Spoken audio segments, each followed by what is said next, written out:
而家咧嗰啲小販啊，真係好揼水過我哋開鋪頭噶。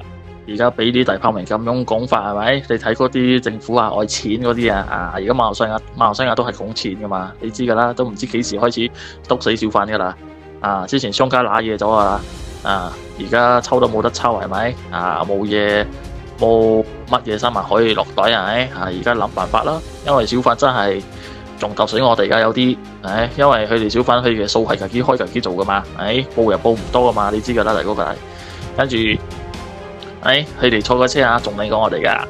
有啲出大車你冇睇到嘅啫，佢哋收埋喺屋企嘅。佢講出埠先揸大車嘅，喺細埠仔啊，揸間車啊，揸沙家啫。冇俾你知道嘅，好多都係咁樣噶啦。因為而家佢哋出緊乜嘢係，你同埋睇咯，幾時篤死小販啦？因為政府而家真係愛錢啊嘛。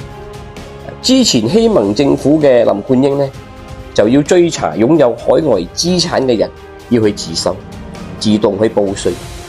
今日嘅倪可敏呢，就公開提出小販擁有好多錢，間接呢就引起所得稅局呢就要去追查啲小販，唔知有意定無意，做咗政府部長呢，就過橋抽辦，就不斷舉報支持行動黨嘅人民。